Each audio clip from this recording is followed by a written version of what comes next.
आइए प्यारे, आप सभी का आपके channel Gurukul coaching centre HS यानी हिंदी स्पेशल में हार्दिक स्वागत एवं अभिनंदन है। आज हम इस वीडियो में पंडित दीनदयाल उपाध्याय जी का जीवन परिचय, साहित्यिक परिचय, भाषा शैली, प्रमुख रचनाएं देखेंगे। तो मान लीजिए हम चाहे साहित्यिक हिंदी के छात्र हों, चाहे सामान्य हिंदी के छात्र हों, अब हमको मान लीजिए चाहे साहित्यिक परिचय लिखना है, चाहे जीवन परिचय लिखना है, तो हम कैसे लिखेंगे, नोट्स कैसे बनाएंगे। तो सबसे पहले हम किसी भी लेखक या कवि का जीवन परिचय या साहित्यिक परिचय लिखने के पहले संक्षिप्त जीवन परिचय अवश्य लिख लेते हैं। संक्षिप्त जीवन परिचय लिखने से एक आदर्श जीवन परिचय और साहित्यिक परिचय समझा जाता है, जिससे हमारा नंबर कटने की संभावना बिल्कुल भी नहीं होती है। तो अब इस प्रकार देखिए, संक्षिप्त परिचय में लिखेंगे, जन्म लिखेंगे, जन्म स्थान लिखेंगे, पिता माता का नाम यदि पता है तो लिख लेंगे, संपादन लिखना हो तो लिखिए, नहीं तो मत लिखिए, लेखन विधा भी लिखना हो तो लिखिए, नहीं तो ना लिखिए, भाषा लिखना है तो भाषा लिख लीजिए, और फिर उसके बाद प्रमुख रचनाएं लिखकर मृत्यु लिख लीजिए। तो यह 5-6 बिंदु होते हैं जिसको हमें आवश्यक रूप से लिखना होता है संक्षिप्त परिचय।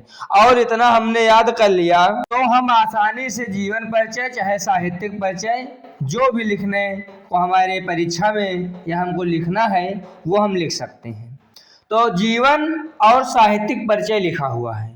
तो यदि आपको जीवन परिचय लिखना है तो जीवन परिचय लिख लीजिए, हेडिंग जीवन परिचय की डालिए, उसमें साहित्यिक मत लिखिए। और यदि आपको साहित्यिक परिचय लिखना है तो आप केवल साहित्यिक परिचय की हेडिंग डाल लीजिए। यानी जीवन परिचय लिखना है, जीवन परिचय की हेडिंग डालिए, साहित्यिक परिचय लिखने को नोट्स कह रही है तो आप साहित्यिक परिचय की हेडिंग डालिए। और उसके बाद लिखिए पंडित दीनदयाल उपाध्याय का जन्म 1916 ईस्वी में उत्तर प्रदेश राज्य के मथुरा जिले के नगला चंद्रभान ग्राम में हुआ था। अब इस ग्राम को पंडित दीनदयाल उपाध्याय धाम नाम से जाना जाता है। इनके पिता का नाम भगवती प्रसाद उपाध्याय और माता का नाम राम प्यारी था। दीनदयाल उपाध्याय एक चर्चित पत्रकार थे। इन्होंने आरएसएस यानी जो राष्ट्रीय स्वयंसेवक संघ है, इसी का शॉर्ट फॉर्म आरएसएस है, संक्षिप्त फॉर्म। तो इन्होंने आरएसएस के कार्यकाल के दौरान एक साप्ताहिक समाचार पत्र का पांचजन्य और एक दैनिक समाचार पत्र स्वदेश का संपादन भी किया था। इन्होंने नाटक चंद्रगुप्त मौर्य और हिंदी में शंकराचार्य की जीवनी लिखी। इन्होंने राष्ट्रीय स्वयंसेवक संघ के संस्थापक डॉक्टर केबी हेडगेवार की जीवनी का मराठी से हिंदी में अनुवाद किया। महान विचारक, समाज सुधारक पंडित जी की मृत्यु 1968 ईस्वी में हो गई। तो इस प्रकार हम इनका जीवन परिचय लिख लेंगे और साहित्यिक परिचय भी लिख लेंगे। तो हमको हेडिंग अपने आधार पर अपने हिसाब से बदलनी होगी।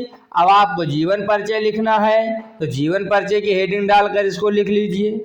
आपको साहित्यिक परिचय लिखना है तो साहित्यिक परिचय की हेडिंग डालकर लिख लीजिए। दोनों का मिश्रण है और दोनों एक ही काम करेगा।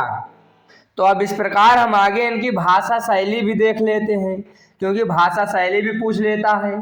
तो भाषा शैली यदि इनकी लिखनी होगी तो आप कैसे लिखेंगे। यानी कोई भी छात्र, इसको बीए में कोई भी छात्र लिख सकता है। वैसे तो 12 वालों के लिए ये वीडियो बन रही है, लेकिन लिख कोई भी सकता है, क्योंकि शैली एक ही लिखने की किसी भी लेखक या कवि के संबंध में।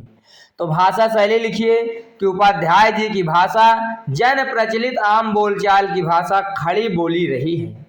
इन्होंने ऐसी भाषा का प्रयोग किया है जो सभी के लिए सुलभ और सरल है। इन्होंने विचारात्मक, विवेचनात्मक एवं आलोचनात्मक शैली का प्रयोग किया है।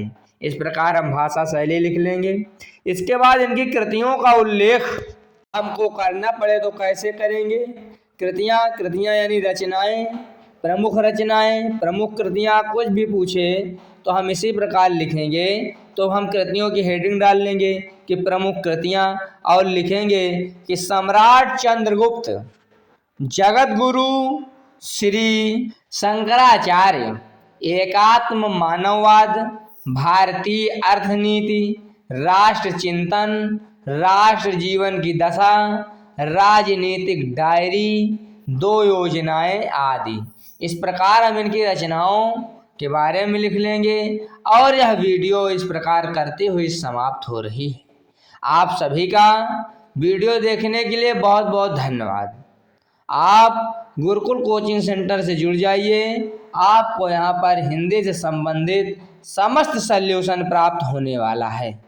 और आप लोगों को यह वीडियो अच्छी लगी हो तो लाइक करें, शेयर करें, सब्सक्राइब करें। कोई भी प्रश्न के लिए यदि वो प्रश्न आपको मन को विचलित कर रहा है, आपको अर्थ चाहिए, तो उसके लिए आप हमको कमेंट करें। वैसे भी वीडियो को भी बता सकते हैं कि वीडियो कैसी है, कमेंट करें। धन्यवाद।